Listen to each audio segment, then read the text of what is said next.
Bismillahirrahmanirrahim. Assalamualaikum warahmatullahi wabarakatuh. Wassalatu wassalamu ala rasulillah wa ala alihi washabihi wa mawalah. Amma ba'du. Pemirsa Bandung TV, apa kabar semuanya? Mudah-mudahan dalam keadaan sehat walafiat, tidak kekurangan apapun. Bagi pemirsa di rumah yang berhalangan hadir untuk menyaksikan ini, ataupun ada yang sakit, ataupun dalam perjalanan, mudah-mudahan disembuhkan dan menjadi kifarat dosa. Pemirsa Bandung TV, Embun Pagi hadir kembali di pagi ini setiap Rabu jam 6.30 sampai jam 7.30. Mudah-mudahan Embun Pagi bisa memberikan solusi dari segala permasalahan pemirsa di rumah, setidaknya bisa memberikan keringanan berbagai hal. Baik, Embun Pagi kali ini alhamdulillah di tengah-tengah kita telah hadir guru kita semua, Pak Kiai Haji Muchtar Khalid. Ya, apa kabar Tad? Alhamdulillah. Kita akan ngebahas tentang mahar ya tadi. Ya, mahar. Ya.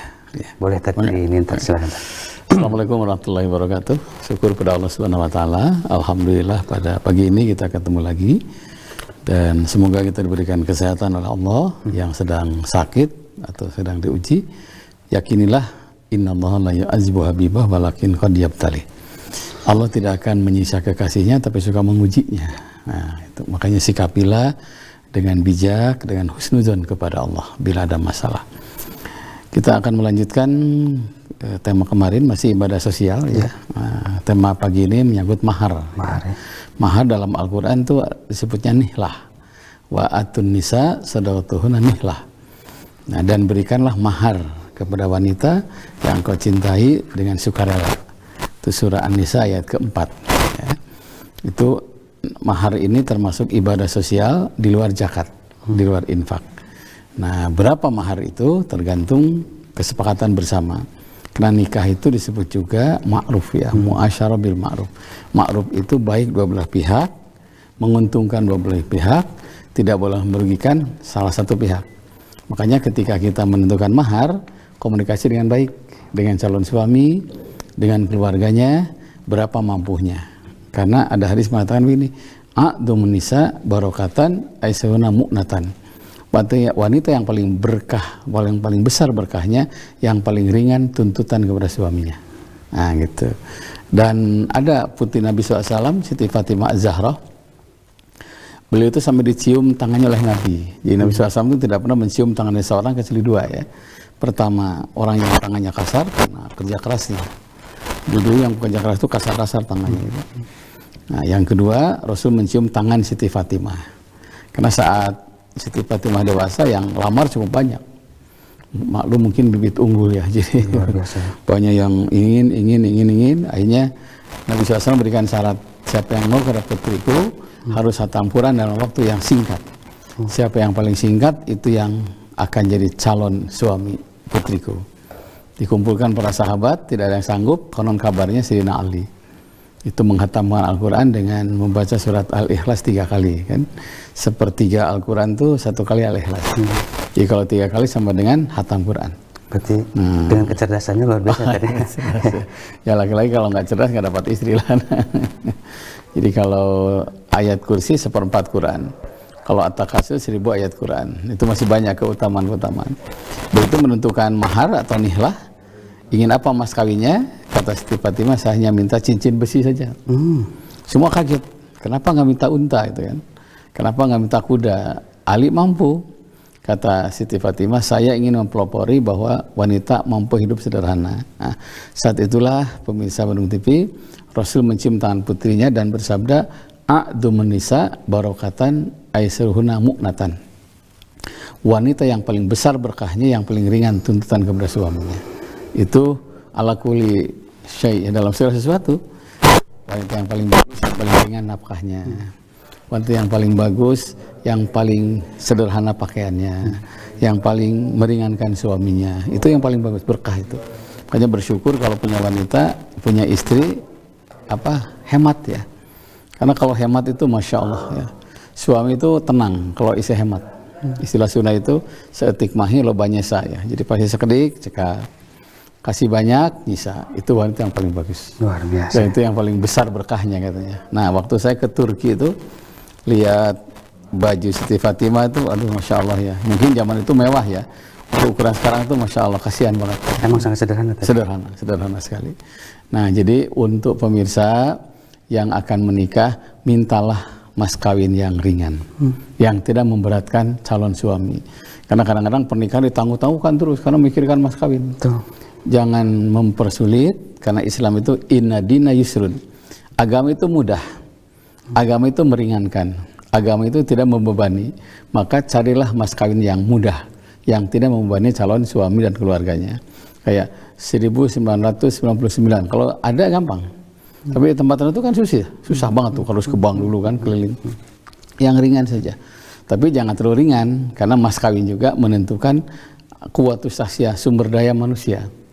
Jadi mas kawin juga menentukan kualitas wanita. Jadi satu yang tidak membebani, yang kedua jangan lupa ada nilainya. Jadi terlalu sederhana jangan, terlalu mewah juga jangan. Kayak kemarin lagi viral sekarang ya. Ada yang nikah dengan air putih dan sendal jepit ya.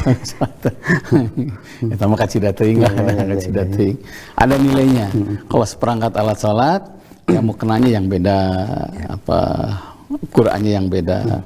Ada nilainya. Makanya saya menganjurkan sebaiknya walaupun besar tapi tidak memberatkan, nggak ada masalah. Ya. Saya ulang, walaupun besar kalau tidak memberatkan tidak ada masalah, gitu kan? Karena menunjukkan kualitas wanita, sekaligus penghargaan kepada keluarga wanita. Tuh. Karena kalau mas kawin sederhana, oh anak gua ada harganya segini kan nggak enak gitu ya. Nah makanya komunikasi yang baik. Bisa emas, bisa uang, bisa kunci mobil dengan mobilnya tentunya ya. Bisa tanah dan sebagainya. Saya pernah dengar mas kawin pakai mas apartemen katanya. Setelah itu anaknya cerita, wadul pak katanya. Oh gitu, wah itu sudah bahaya itu. Kalau sudah bohong itu ra'su junub al-kadzab. Puncak dosa itu bohong. Nah itu dua. Yang ketiga jangan lupa afdalul kasab amalul juli biadihi. Sebaik-baik hasil keringat sendiri. Makanya kalau kita mau ngasih mas kawin, hendaklah hasil keringat sendiri. Kalau tidak mampu, ya barulah dari orang tua. Nah, jadi kita sendiri segini, orang tua segini satukan. Nah, kebetulan kalau saya usaha sendiri ya waktu itu ya mas kawinnya, nggak besar 10 gram emas itu luar biasa ya. Apa tisu tidung-dung, itu juga hasil perjuangan yang luar biasa. Iya, itu luar biasa. Itu Pak Agung ya. Siap. Tahan dulu bentar tadi. Pemirsa Bandung TV, sebelum kita melanjutkan lagi ke tema yang sangat luar biasa ini, kita lihat dulu beberapa tayangan berikut ini. Silakan.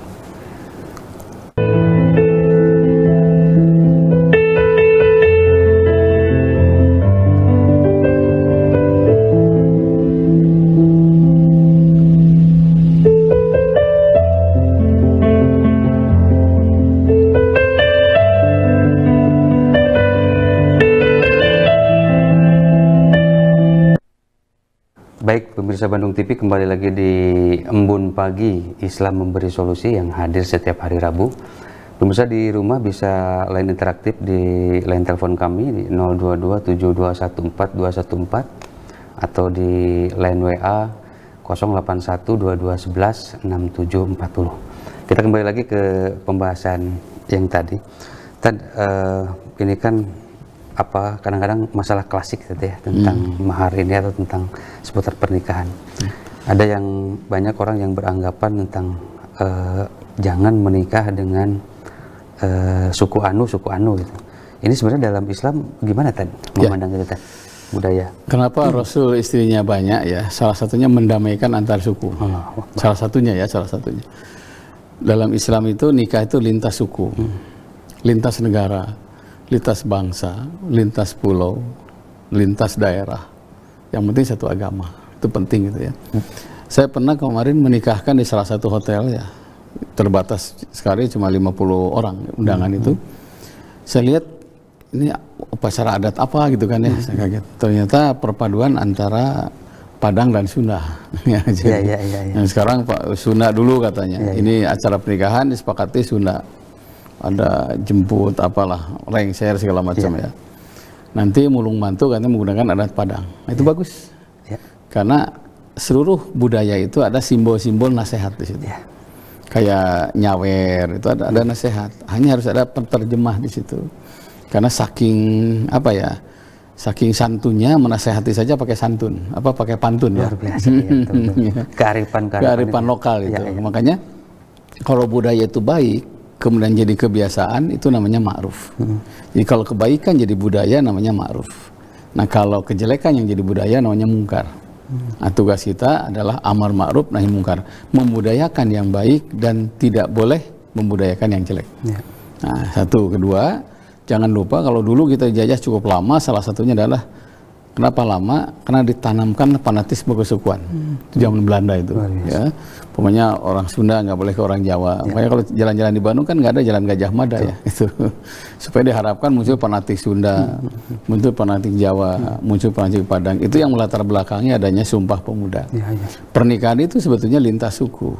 Nah, ada juga yang mengatakan kalau beda suku katanya sial. Itu yang keliru itu. Sial itu bukan karena suku, juga bukan karena bulan.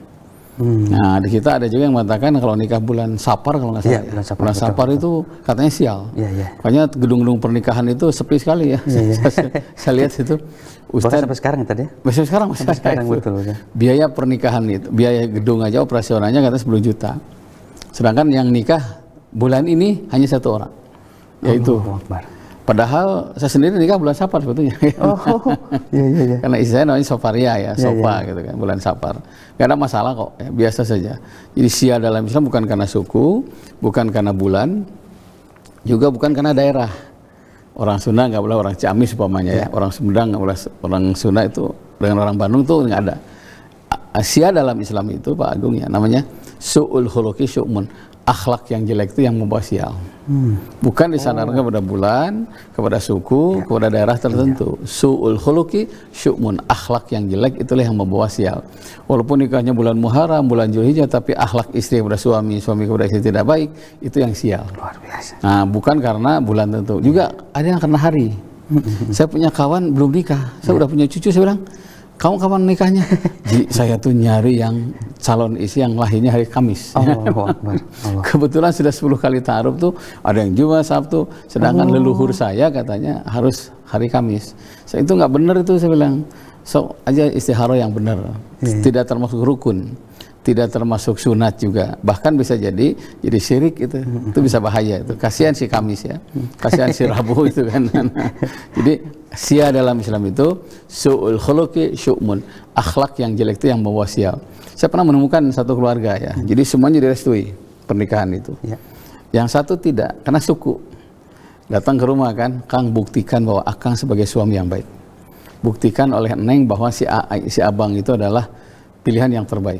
Ternyata nikahlah dengan terpaksa mengizinkan. Jawab dengan perasaan yang baik dan alhamdulillah ternyata yang paling rukun itu yang beda suku. Sampai sekarang yang berangkatkan umroh, perbaiki rumah, paling santun. Saya menyesal katanya telah tidak merestui pernikahan anak ini. Tapi sekarang udah luluh hati saya katanya, karena prestasi kebaikan. Begitulah Pak. Jadi akhlak saja sebenarnya yang mengaruhi itu ya. Yang menghancurkan tidak ada kaitannya dengan yang lain-lain. Saya pernah ketemu dengan orang suku Tionghoa ya nikah, mualaf, paling rajin ibadahnya. Orang Sunda hudang subuh getara. Aduh, punten ya. Iya. Oke, pemirsa Bandung TV, luar biasa ini.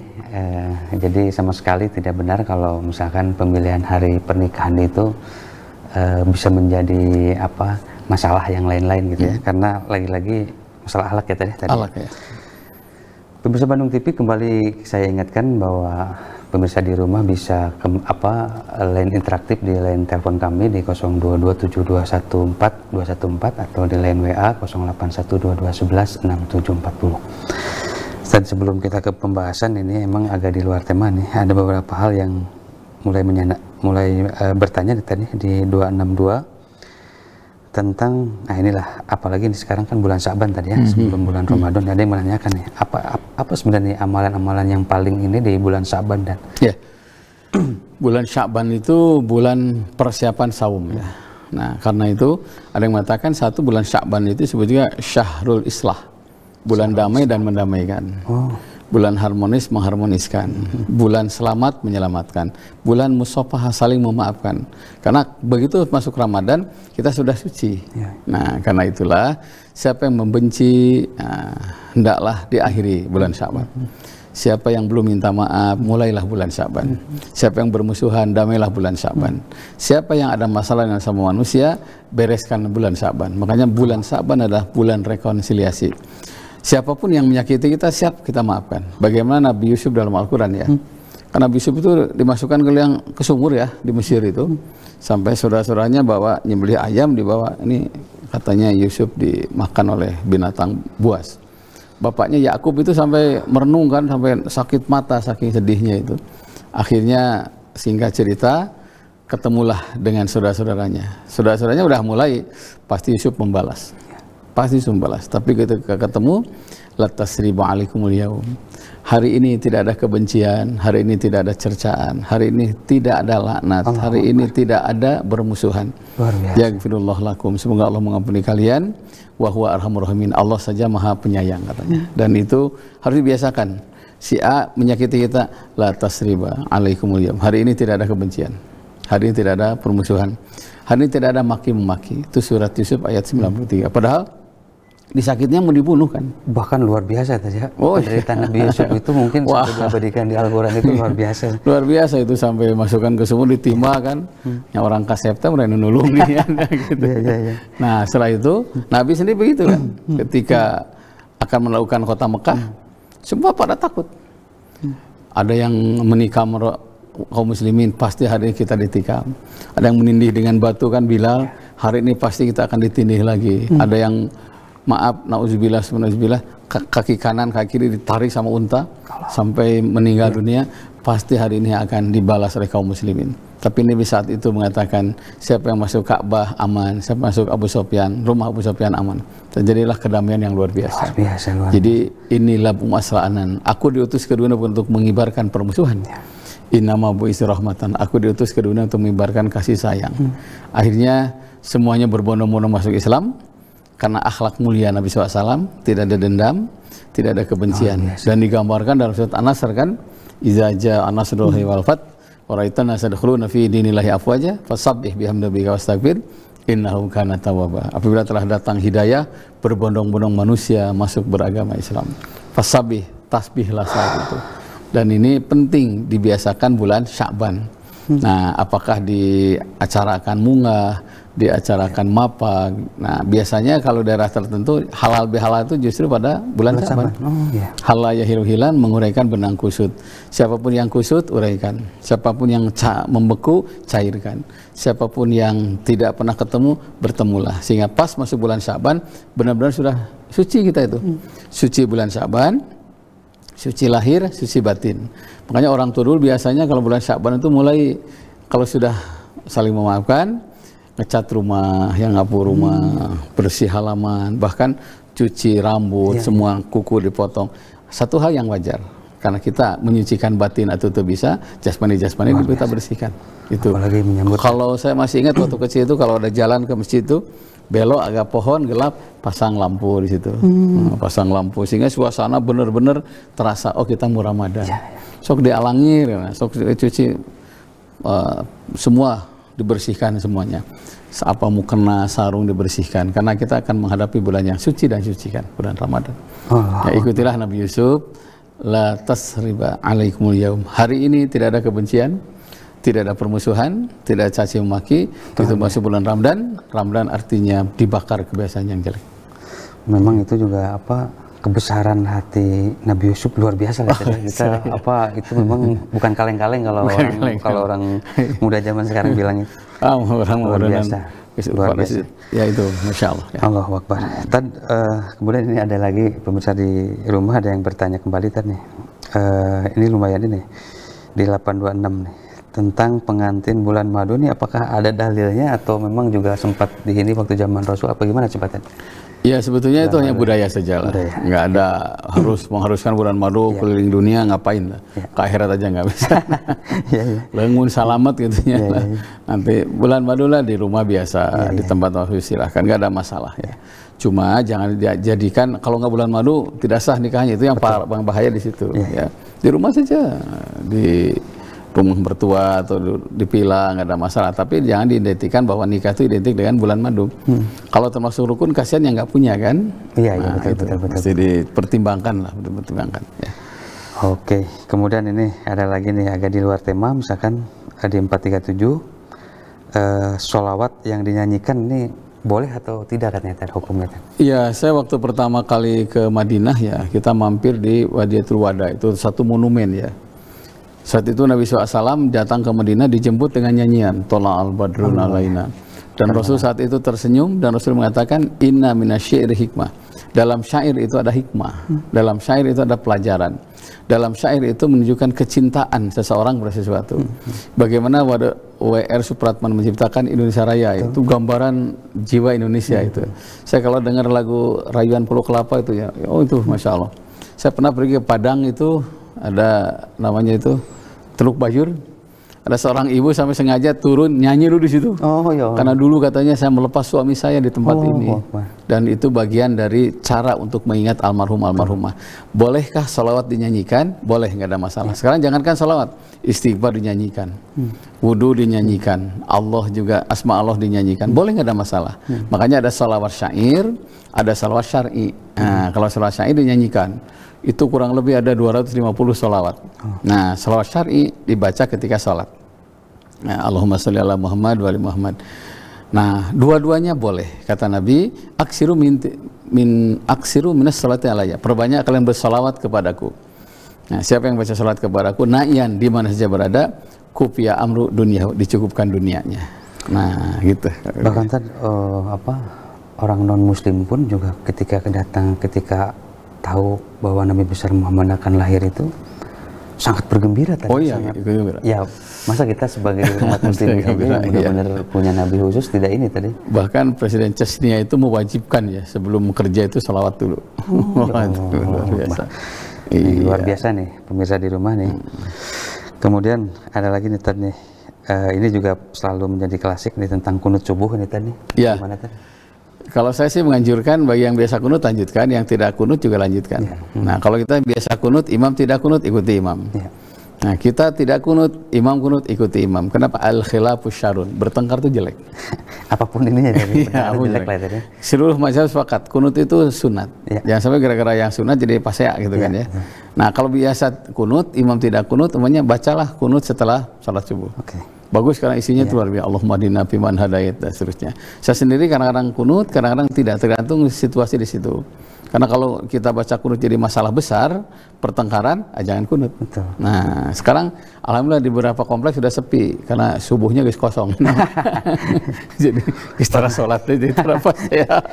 Luar biasa. Tapi udah memang pertengkaran itu seluruh mazhab juga tidak boleh. Ya nggak boleh. Al-khilafu syarrun, bertengkar itu jelek. Mungkin kalian dipahami ya, itu masya Allah. Tidak ada ustadz yang menjelekkan ustadz lain, tidak ada dari khotib ke khotib itu menjelekkan mazhab lain, itu tidak boleh. Kenapa? Al-khilafu syarrun, bertengkar itu jelek, pasya itu jelek. Masalah rakaat tarawih, masalah kunut dan masalah ikhtilaf yang lain tidak boleh dipertengkarkan. Tugas kita adalah toleran. Kadang-kadang juga kita membela ada beberapa pesan kosong juga tadi kita jadi ngebuang banyak. Kalau kita berantem orang lain yang ketawa kan. Oke, ini ya kembali ingatkan lagi pemirsa di rumah, silahkan bisa interaktif di line telepon kami di 022 7214214 atau di 0812216740. Dan sebelum kita ini ada lagi nih tadi yang pertanyaan nih di 665 ini canda dalam ceramah ini gimana tadi? Lumayan viral juga nih di itu media saja karena gini. Alhu wal abu, canda kalian, gurau kalian, fa inni akrahu ayyakuna fi dinikum gildo. Itu hadis Nabi. Sesungguhnya aku tidak senang dalam agama ini ada kekerasan. Di Nabi suka canda, para sahabat suka canda. Bahkan katanya tertawa itu bisa menyehatkan. Ada penelitian ilmiah ya. Katanya siapa yang tertawa 15 menit sehari semalam itu dipastikan usianya nambah 1 hari. Kabayang Ustadz pernah canda ya. Pondok umur kabeh itu canda itu. Alhu wal abu, canda kalian, guru kalian. kalian, fa inni akrahu ayyakuna fi dinikum gildo. Sesungguhnya aku tidak senang dalam agama ini ada kekerasan. Nah, walau kunta fazzan ghalidhal qalb lang faddu min hawlik. Kalau kalian kasar, keras, pasti orang sekitar kalian akan meninggalkan kalian. Itu surah Ali Imran 159. Jadi boleh, tapi tetap dalam batas tertentu. Diimbangi sajalah. Yang ada contohnya apa ya? Kalau memang butuh keahlian ya, butuh keahlian tertentu. Iya, betul. Ya, butuh keahlian. Jadi gimana mudah ya. Dengan canda agama masuk, nasihat masuk. Tapi jangan sampai canda terus nggak ada nasihatnya. Itu juga karena banyak canda yang maknanya nasihat. Begitu ya, bagus. Kemudian ini ada lagi nih Tad nih, di 391 perempuan ini ke masjid katanya Tad, gimana Tad? Ya boleh ke masjid ya. Memang satu-satunya mazhab itu Imam Syafi'i melarang ke masjid karena tidak aman. Iya. Kalau di rumah lebih baik, harusnya di Madinah kan tidak ada pintu wanita ya. Betul. Di Masjidil Haram ada pintu wanita, di Nabawi ada pintu wanita. Kalau nyaman aman pergilah ke masjid. Karena la salata li jaril masjid ila fil masjid. Tidak ada salat untuk tetangga masjid kecuali di masjid. Masa ke pasar ludengnya, naon deui senam ludeng, masa ke masjid teu gigireun. Nah, makanya diatur. Bahkan perlu kita punya komunitas. Kalau di kita ada komunitas WA ibu-ibu, ke masjid yuk, ke masjid yuk, saling samper gitu kan. Dulu di Mekah itu karena tidak nyaman, kata Imam Syafi'i sebaiknya wanita pakai cadar.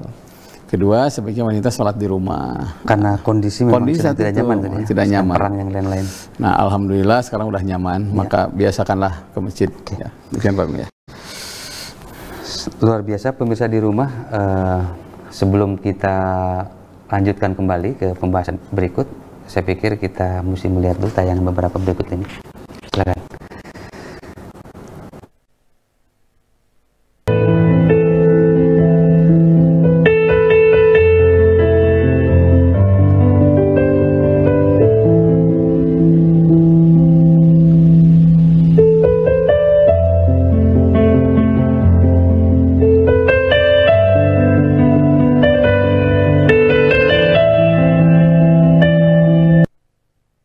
Baik pemirsa Bandung TV, kembali lagi di Embun Pagi Islam Memberi Solusi.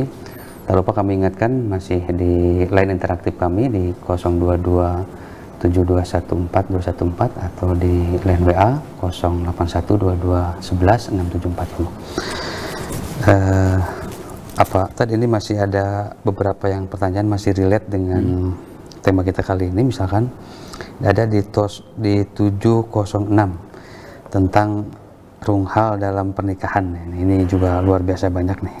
Iya. Gimana itu Tan? Hukumnya ya. Ya, hukumnya Tan. Hukum runghal. Ada yang tidak sesuai dengan urutan kelahiran. Ya, betul. Dalam Islam itu. Satu, masalah nikah. Jadi kalau adik sudah dapat calon, sudah dekat, nikah. Nggak masalah, asal restu dari kakaknya. Nah, dan tentu kakak yang baik itu yang merestui pernikahan adiknya. Saya pernah menemukan satu orang yang susah dapat jodoh ya. Karena nggak mau dirunghal itu. Adanya ditangguhkan, dia juga belum.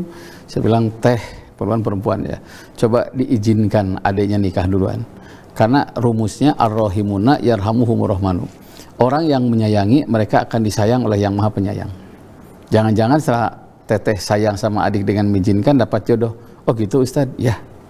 Diizinkanlah dalam satu pengajian. Alhamdulillah 6 bulan setelah diizinkan adiknya menikah duluan dapat jodoh. Ya Allah. Sama seperti kisah Nabi Ibrahim, coba lihat. Ya. Nah, Siti Sarah kan nggak punya anak. Ya. Hanya Siti Sarah kan yang mengusulkan, udahlah Kang cari wanita lain. Setelah nolong Siti Hajar, Siti Sarah ternyata hamil juga. Itulah. Ya. Jadi pernikahan itu ada pertolongan kepada orang. Nah, jadi tidak ada uang runghal, tidak ada uang runghal, ada mahar runghal, nggak ada. Dengan izin saja itu sudah dapat pahala. Nah, yang kedua, yang tidak sesuai dengan urutan kelahiran adalah kematian. Itu kematian itu kadang-kadang anaknya dahului ayah ibunya, adiknya dahului kakaknya. Kemarin ada anaknya mendahului ibunya, itu sampai 4 anak. Ibunya masih hidup, 4 anak sudah meninggal. Itulah rahasia Allah. Makanya dalam Islam sangat baik pahala orang yang rela dilewati nikah oleh adiknya, begitu ya. Artinya lebih memudahkan urusan orang, akan dimudahkan juga tadi sebenarnya. Karena inna dina yusrun, agama itu mudah. Karena mudah, jangan mempersulit orang. Permudah urusan orang lain, apalagi adik sendiri. Nah, siapa yang permudah urusan orang, pasti satu saat Allah akan memudahkan urusan kita. Makin gitu. Itu makin sulit mempersulit orang lain, jangan lupa kesulitan akan datang silih berganti. Kan sekarang kan ada satu atap pelayanan. Supaya apa? Supaya Allah juga satu atap kok, langsung tek kan. Iya karena berdua, iya karena nasta'in. Itu tidak ada perantara. Iya kak, langsung aja. Satu meja. Jangan mempersulit. Sama dengan orang tua mempersulit anaknya, sama dengan suami mempersulit istrinya, istri mempersulit suaminya. Makin mempersulit di rumah, makin sulit persoalan di rumah itu. Luar biasa. Begitu. Ya. Ya begitu teman-teman pemirsa di rumah, mudahkanlah urusan orang lain maka akan dipermudah itu perumusnya. Kemudian tadi ini di ke-630 nih, kalau upacara pernikahan nih katanya kalau menggunakan adat kayaknya kurang ramai katanya. Tapi juga dia takut melanggar hukum syar'i katanya. Ya. Gimana katanya tadi? Iya, jadi gini. Ya karena nikah itu ma'ruf ya. Ma'ruf itu kan baik dua belah pihak. Komunikasikan dengan calon besan. Komunikasikan dengan dua keluarga besar. Ya. Komunikasikan dengan dua kampung dan tokoh itu. Ambillah yang sederhana. Kan sederhana tapi mempesona lah istilahnya. Betul. Karena pernikahan yang mewah tidak identik dengan kebahagiaan. Kebahagiaan rumah tangga itu bukan karena punten mas kawin yang besar, pernikahan yang mewah, apalagi di saat corona sekarang ini ya. Nah, karena kemarin ada yang nawarin juga saya, udah Pak musiknya dari saya, udah saya ingin yang sederhana sajalah. Ternyata lebih mengena ya, karena jangan sampai pernikahan itu menimbulkan kesenjangan sosial, yang ujungnya itu didoakannya nggak bener kan. Nah, kalau kata sederhana, walaupun kita mampu untuk yang lebih besar, kita sederhanakan saja. Saya waktu nikah itu ya punya piring 2, panci 2 ya, sarung malah 1 ya. Nah, jadi komunikasikan dengan baik. Kalau budaya ini kelihatannya itu bertentangan dengan agama, kita singkirkan sedikit-sedikit. Tapi at-tajrid fitasri, evolusi dalam menggunakan syariah. Luar biasa. Nah gitu. Kalau umpamanya ambil jalan tengah saja, ad-dinu nasihat, agama itu kan nasihat. Bagaimana pernikahan Nabi, bagaimana pernikahan para sahabat, kita lihat itu literatur. Nanti itu ada contohnya. Jadi budaya tidak hilang, kemudian agama juga tegak. Itu butuh evolusi ya di situ. Evolusi dan butuh pendalaman tertentu. Sebenarnya juga memang ini juga kadang-kadang di budaya kita juga lebih kental ininya juga ya memang luar biasa lah gitu ya. Tapi memang juga kita juga tidak boleh terlalu kaku juga. Jangan kaku. Saya kemarin dulu tuh yang namanya khutbah nikah lebih kalah dengan sawer ya. Sekarang udah budaya khutbah nikah itu. Karena khutbah itu sunnah Nabi kan. Kalau sawer tidak sunnah Nabi. Nah sekarang alhamdulillah ada acara adat tapi diterjemahkan. Nah ini maknanya nyawer itu ini nasihat. Ini bagus itu. Sehingga sinergi kan dengan agama. Karena katanya agama tanpa budaya sepi ya. Iya betul ya. Jadi budaya tanpa agama juga kering ya. Luar biasa ini. Kemudian ada lagi di 292. Ini usia calon mempelai ini lebih tua dibanding nanti calon mantu berarti tadi ya. Ini gimana katanya? Ya pernikahan itu kan arihlatul goib ya, perjalanan yang gaib.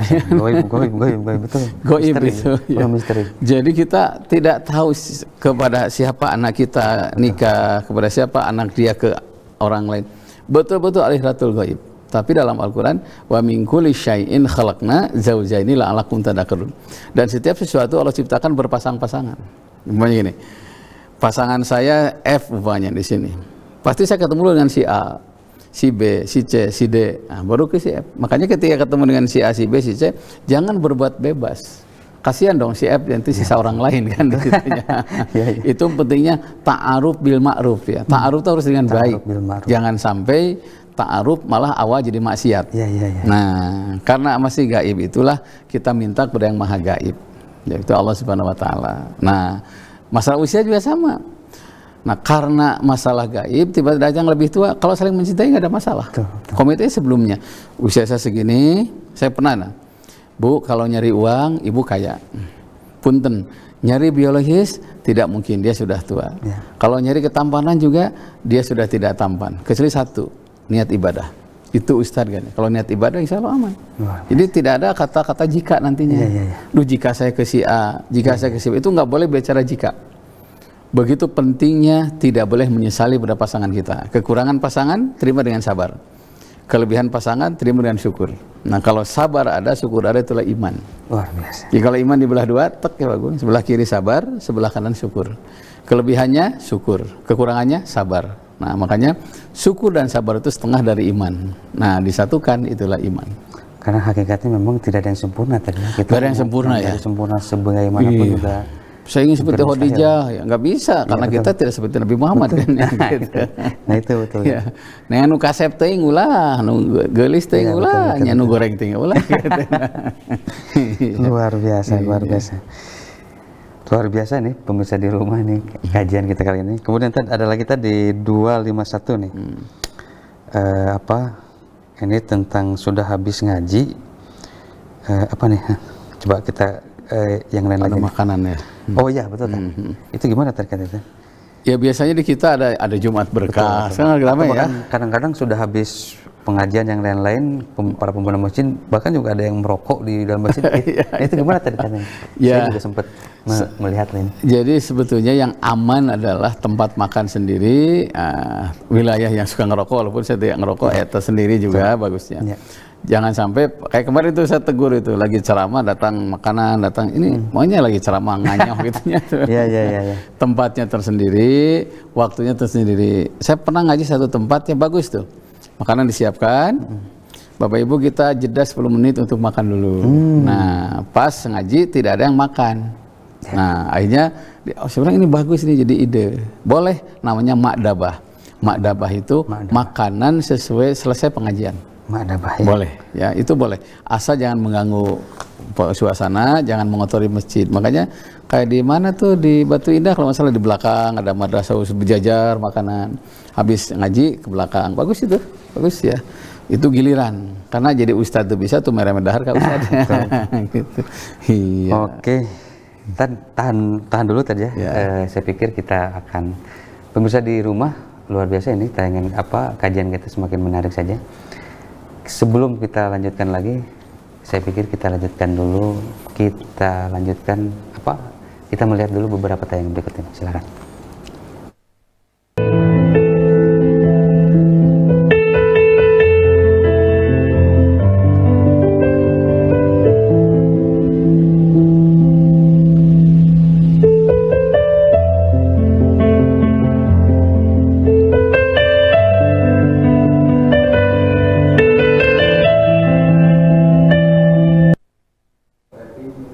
Baik, pemirsa di rumah, kembali lagi di Embun Pagi. Sayang sekali ini di segmen terakhir, jadi bisa dimanfaatkan sebelum tayangan ini berakhir.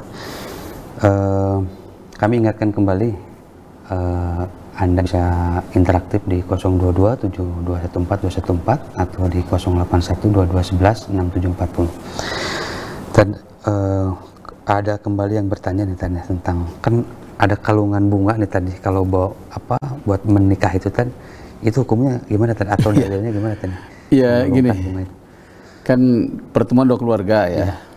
Itu di wilayah ikhtilaf nanti termasuk rukun ya. Karena saya temukan ada begitu datang dijemput dengan gandengan. Oh ya.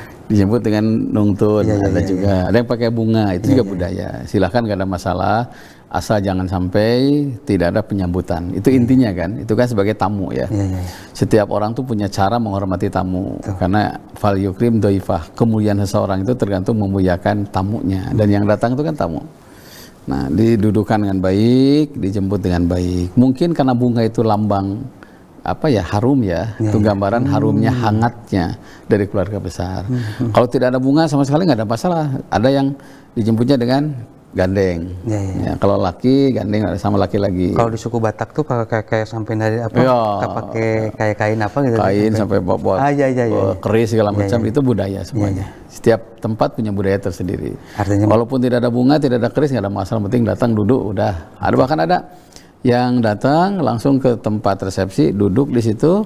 Nah, penyambutannya pas penyerahan pengantin, itu juga bisa. Artinya masih boleh lah tadi. Masih boleh, ya, silahkan. Ya. Oke, kemudian ada lagi nih di 330 nih. Nikah dengan dia tuh duda dengan janda. Ini gimana cara ini dengan anak sambungnya katanya tadi? Ya begini, kalau nikah sama ibunya ya harus sayang sama anaknya. Satu paket tadi. Satu paket itu. Ya sama anaknya, sama mertua, sama kita seneng sama seorang laki-laki punya anak, harus sayang sama anaknya. Jadi jangan sampai ada kesan anak tiri, bapak tiri itu hanya sayang sama ibunya atau bapaknya saja. Banyak sekarang penyiksaan kepada anak tiri itu udah dolim luar biasa. Jangan lupa as-sa'i 'alal almarah kalau menjadi fisabilillah. Nikah dengan janda yang banyak anaknya, duda banyak anaknya, kalau tulus ikhlas kal mujahid fisabilillah. Semuanya kan jihad fisabilillah. Nabi itu waktu wafat ternyata yang paling kencang menangis siapa? Anak-anak tiri beliau. Karena Rasul itu sebutnya bapaknya anak-anak yatim. Jadi nikah kepada Ummu Salamah, sudah usianya beda cukup jauh, anaknya banyak. Kata Nabi, saya sudah dibekali kesabaran oleh Allah Subhanahu wa taala. Jadi aku cinta sama ibunya, otomatis harus menyayangi anaknya. Bukan yang single wae. Kan kadang-kadang orang tuh kalau udah dengan yang sendiri itu sampai nggak jadi-jadi karena takut dengan kekejaman anak tiri ya, gitu ya. Padahal tidak identik. Sikapilah dengan baik karena ada anak yang tidak dilahirkan oleh kita, ada anak yang tidak dilahirkan dari ibu itu siapa? Anak tiri atau anak sambung. Besar pahalanya. Ya. Aduh, oke, luar biasa nih. Kemudian di 865 nih tadi. Kalau rujuk gimana caranya katanya tadi kan misalkan sudah. Iya, pokoknya nih berantem nih dua orang nih suami istri ya. Nah sudah 3 hari tiba-tiba ngirim sate banyak. Iya. Dengan ulungah elengnya senyum sudah rujuk ya. Jadi nggak usah dipersulit lah udah. Ngirim sate udah tahu berarti udah cinta lagi sama kita. Wani pisan kan sate tuker ku setan. Ngirim oleh-oleh gitu, ngirim baju, ngirim payung. Saya pernah teman saya merujuk tiba-tiba beli boneka ngapain? Ji ya rujuk ke pemajikan di sana gitu. Terus dia senyum udah otomatis. Nah, tapi kalau sudah lama lewat masa idah itu lain lagi. Sudah 3 kali sucian itu berantemnya sudah lebih dari 100 hari itu kasih nasihat akan lagi lebih baik gitu. Tapi kalau 2-3 hari ulang elengnya ngirim duren nah itu udah otomatis sudah rujuk gitu. Artinya itu memang sudah ada pesan tertentu lah dan kita mesti meresponnya juga tidak harus baik gitu kan. Apa namanya dilalah ya tanda ya gitu. Tiba-tiba WA gitu kan. Gambar anu kiri tangannya artinya berarti memang pentingnya komunikasi dan pentingnya juga tenggang rata berbesar hati tadi. Hampir semua tentang pesan-pesan di Islam itu tentang kebesaran jiwa, kebesaran hati tadi ya. Bisa menerima hal yang tidak cocok dengan kita. Karena ada hal yang sangat penting katanya sumber masalah pertengkaran itu kan egois. Nah, makanya pernikahan itu mengecilkan ego. Kalau sudah makin kecil ego seseorang, maka makin dekat dengan Allah. Makin besar ego seseorang makin dekat dengan setan. Masalah kecil saja umpamanya ya. Ada yang namanya apresiasi lah gitu. Bapak capek, Bu capek, apresiasi lah sedikit. Katanya apresiasi yang terbaik itu berpasangan. Ulah lempeng dahar-dahar tarabe gitu ya. Kali-kali kalau kamar diberesin atau ngobrol atau nuhun mam nih sararengit kia. Ada bahasa yang bagus lah. Katanya itu Rasul itu sangat romantis dengan istrinya. Itu yang menyebabkan kenapa Rasul itu menyebut baiti jannati itu karena sumber romantis itu di rumah tangga. Jangan dibalikan ya romantis dengan orang lain dengan di rumah nggak romantis itu bahaya itu. Ya. Bahkan kadang-kadang juga perempuan juga bagi laki-laki menuntut yang laki-laki merasa tuntutan perempuan terlalu tinggi padahal perempuan juga tidak menuntut hal yang kadang-kadang hal-hal kecil yang bisa menuntut gitu itu juga bisa menjadi ini kelembutan dia. Kelembutan dia. Saya malah pernah menemukan ada orang yang cerai ya, saya pernah cerita kalau nggak salah. Uang jalan, rumah dikasih, mobil dikasih, tapi minta cerai istrinya. Sebenarnya kenapa? Suaminya nggak pernah mandi. Iya. Masya Allah, nggak pernah mandi ya, cakep nggak mandi, jelek itu. Kamu jelek termandi aja itu. Apalagi sakit-sakitan lagi. Iya. Tad, ini kemudian ada lagi Tad nih di 281 Tad. Gimana caranya saya calon mantu ini tidak cocok katanya Tad? Ya gini, saya pernah mengikuti proses sampai 6 tahun. Anaknya sekolahan ke Malaysia. Sebetulnya bukan hanya sekolah, ingin dipisahkan dengan calon mantu dia ya. Sekolahan ke Malaysia. Sampai terakhir S2-nya ke Australia kalau nggak salah. Tapi nyambung lagi. Oh ya Allah. Saya bilang, Pak, saya kasih masukan. Kalau sudah berusaha maksimal, tapi nyambung. Mungkin ini jodoh dari Allah. Mari kita salat tobat, istighfar lah. Karena apa yang dianggap jelek oleh kita, jangannya di hadapan Allah yang terbaik. Apa yang dianggap baik di hadapan kita, jangan di hadapan Allah jelek gitu kan. Hanya nikah. Itu Masya Allah, sekarang paling bahagia di antara keluarganya. Jadi selama ini, tapi kata calon mantunya, Ustadz perjuangan saya itu 7 tahun katanya, ini untuk mendapatkan ibunya anak-anak. Istrinya senyum aja. Karena istrinya juga nggak bisa nolak ya, karena itu orang tua kan. Kalau orang tua melarang, pasti kan ada esensi kasih sayang di situ. Betul. Ayah saya itu sayang sama saya, karena sayang maka tidak setuju kepada kamu gitu. Makanya saya ikuti ayah ibu saya. Alasannya apa? Ayah ibu meninggal, nggak ada gantinya. Kalau suami atau pacar nggak jadi kan masih ada gantinya. Makanya begitu mengerucut, alhamdulillah, masya Allah sekarang udah 3 anaknya. Dan ini luar biasa ya. Itu luar biasa, prosesnya luar biasa pernikahan itu ya, luka-likunya. Cuman kesolehan perempuan itu karena karena ayahnya dia manut turut ini, ya? Karena ini juga kita mesti apresiasi tadi. Oh, apresiasi banget. Ayah ibunya tuh cerita, si teteh itu katanya karena hormat sama saya, dia nurut sama saya. Mangga terserah mama, terserah bapak. Karena kalau teteh nikah juga, kalau mama bapak nggak restui, pasti itu nggak berkah katanya. Saya nggak mau pernikahan itu diangkat keberkahan, begitu. Oke, Tad, sebelum kita tutup, Tad, ada satu hal kita memang agak tidak terkait dengan tema, tapi lumayan relate dengan kali ini tentang, Tad, bisa dibahas sedikit tentang bom bunuh diri tadi, karena ini relate dengan ini. Iya, jihad, dia mengatasnamakan jihad kan, jihad itu innama jihad, manjah dan nafsu fi taatillah. Mengatur hawa nafsu demi taat kepada Allah. Mengatur hawa nafsu. Itu jihad. Jadi jihad itu mengakang hawa nafsu. Dan jihad itu ada aturannya di situ. Jadi dalam agama wala tulqu biaidikum ila tahluka. Jangan bunuh dirimu gara-gara ulah tanganmu. Selama masih bisa kompromi, jangan sampai menimbulkan kematian. Dalam perang saja kan ada yang tidak boleh dibunuh. Ini menyengaja bunuh diri. Saya termasuk yang tidak setuju. Karena dalam Islam itu ada tata caranya. Pikih perang gimana, pikih ini gimana. Selektif dan artinya benar-benar mesti runut, mesti detail banget. Iya, detail banget itu. Tidak langsung sembarangan. Umpamanya musuh itu kelihatannya lebih lengkap senjata. Kita datang, kita tidak punya senjata, nggak boleh, haram itu. Karena tidak seimbang kan senjatanya. Jadi hati-hati dengan yang mengatasnamakan agama. Padahal itu merusak agama sebenarnya. Begitu Pak Agung. Oke, tadi sayang sekali waktunya memang sudah habis, bisa ditutup dengan kesimpulan dan doa, Tan, boleh. Bagi bisa Bandung TV yang anaknya sudah punya calon, tikahkan segera. Karena idza qasral abdu bin nikah ibtalahullah bil hami. Apabila seorang menaklukkan nikah, maka tunggulah bencana kesedihan. Nah, siapkan mas kawin yang terbaik dan siapkan acara pernikahan yang terbaik, karena di situ ada syiar agama sekaligus juga pertemuan dua keluarga besar. Semoga yang belum dapat pasangan diberikan pasangan yang soleh dan salihah. Yang sudah lama nikah, ya saya Pak Agung semuanya semoga diberi kemampuan untuk bersepan yang terbaik untuk dua keluarga besar kita. Allahumma sholli ala Muhammad wa ali Muhammad wa barik wa salim. Amin ya Allah ya rabbal alamin. Rabbana hab lana min azwajina wa dzurriyyatina qurrata a'yun waj'alna lil muttaqina imama. Ya Allah, bahagiakan rumah tangga kami seperti telah Engkau bahagia rumah tangga Rasulullah SAW. Anak-anak kami, anak cucu kami, bila ditakdirkan diberikan pasangan, pertemukan dengan jodoh yang saleh dan salihah, yang bisa menciptakan surga di rumah tangganya, membawa ke surga, dan sekaligus menggembirakan dua keluarga besarnya. Rabbana atina fid dunya hasanah wa fil akhirati hasanah wa qina azabannar. Allahumma barik lana fi Rajab wa Sya'bana wa balighna ila Ramadan. Berkahi kami ya Allah pada bulan Rajab dan bulan Sya'ban, sampaikan usia kami pada Ramadan yang akan datang. Subhana rabbika rabbil izzati amma yasifun. Wassalamun ala mursalin walhamdulillahil alamin. Amin amin ya rabbal alamin. Subhanakallahumma bihamdika asyhadu an la ilaha illa anta astaghfiruka wa atubu ilaik. Insyaallah Rabu depan ketemu lagi 6.30 sampai 7.30 ya. Semangat Pak. Pemirsa Bandung TV, luar biasa sekali. Mudah-mudahan kita semua bisa mengambil manfaat dari ini semua ya. Sayang sekali waktu kita memang sudah habis. Kita bisa kembali lagi di Rabu depan mudah-mudahan kalau ada waktu.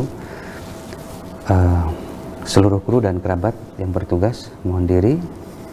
Wabillahi taufiq wal hidayah. Assalamualaikum warahmatullahi wabarakatuh.